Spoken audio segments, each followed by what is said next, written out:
طريقة عمل الطعمية أو عجينة الطعمية. أول حاجة طبعًا هنجيب الفول المجروش، ياريت يكون اللي هو متقسم لأرباع مش اللي هو نصاص ده متقسم لنصاص، انتوا هتجيبوه اللي هو متقسم لأرباع، أنا كنت استخدمته قبل كده يعني بيكون كويس، هننقعه في مية يادوبك المية تغطيه أو أزيد منه يعني مثلًا 1 سنتي بالظبط.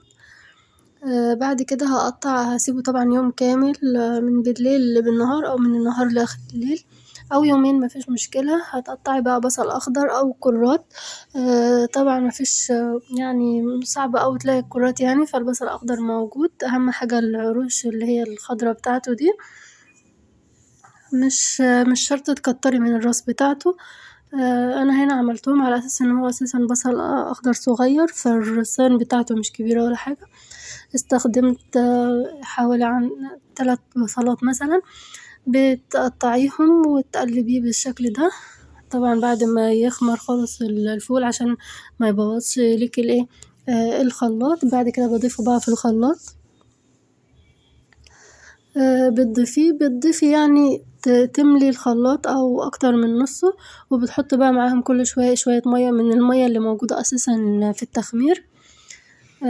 مش شرط لو انتي حتى زودتي المية ممكن انتي بتصفيها بعد كده بمصفى صغير ده، بتحطي بقى التوابل بتاعتك، كزبرة ناشفة وشوية الملح، مبتضيفيش أي حاجة طبعًا مبضيفش خضرة عشان الخضرة بتسمر العجينة، أنا هنا عايزة اللون الأخضر بس بتاع عيدان البصل. بعد كده بفرم بقى بالخلاط زي ما انتوا شايفين كده. لو لقيتيه مثلًا مش ماشي أوي بتزوديله شوية مية مفيش أدنى مشكلة. طيب كل شوية بقى الخلاط بيكون تقيل، هو عاوز كمية كتيرة تتحط عليه عشان تضغط وتفرم، عشان كده بقولك استخدمي اللي هو الأرباع. بقلبه طبعًا بالمعلقة زي ما انتي شوفتي كده على أساس إن أنا أنزله تحت، وزودتله شوية مية لو تلاحظي من مية برضه التخمير بتاعته. بعد كده بفرم، طبعًا أنا زودت هنا كل الكمية حطيتها كلها عشان خاطر تبقى تقيلة على الكمية تقيلة وتنزل لتحت بسرعة وتتفرم. هنا زي ما انتوا شايفين بفرمها وبالراحة على الخلاط طبعًا ولازم يكون متخمر كويس علشان خاطر ما يوقفلكيش الخلاط، هو ممكن الخلاط ما يدورش شوية، هو لو مدارش ده معناه إن هو الحاجة تقيلة عليه، فممكن افصليه وشوية وهيدور تاني. ادي العجينة اهيت زي ما انتوا شايفين، بسم الله ما شاء الله. غرفتها بقى كلها في حلة على أساس بصي المية بقى الزيادة دي اللي هي في الجنب دي بتصفيها بقى بالمصفى، المصفى الصغيرة دي بتاع الحلبة ده، بتحطي حبة فيها بتلاقي المية نزلت لتحت من تحت الحاجات دي، بتحافظي عليها. هنا بقى بنسخن الزيت كويس وبعد كده نهدي البوتاجاز وبعدين نرص بقى العجينة زي ما انتوا شايفين كده، وطبعًا كله على نار هادية، بنار هادية بتستخدمي نار هادية في الوش الأول والوش التاني، بتقلبي أول لما بتلاقي الوش اللي تحت اتحمر بتقلبيه، ما ينفعش تعلي البوتاجاز خالص علشان خاطر العجينة تستوي من جوه، بتهدي.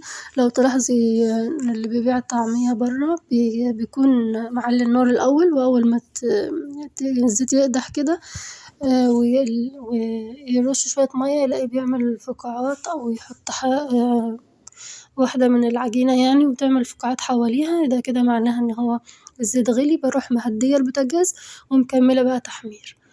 قبل لما أطلعها خالص هنا برضه بقلب الوش التاني برضه على نار هادية على أساس إن هو يسويلي العجينة من جوه. لكن بعد كده بقى أول ما قرب ما هي اتحمرت خلاص وقرب ما أطلعها بعلي البوتاجاز. ليه بعلي النار؟ علشان تطرد كل الزيت اللي هي اللي العجينة شربته، زي ما انتوا شايفين اهوت الفقاعات بدأت تزيد، ده معناه إن أنا عليت النار. بطلع بقى الطعمية، بحاول أصفيها كده شوية، وادي الطعمية زي ما انتوا شايفين، وكمية العجينة اللي فضلت مني عبيتها في أكياس بتفرزيها تحطها في الفريزر لحين تستخدمها، أو لمّا تيجي تستخدميها بتطلعيها مثلًا بالليل تسويها بالنهار بتكون فكِّت، أو تحطيها في شوية مَيّة عادية خالص ولا أي حاجة، كل شوية هي بقى بتفُك لوحدها. ولو عجبك الفيديو لايك واشتراك في القناة وليصلك كل جديد، والسلام عليكم ورحمة الله وبركاته.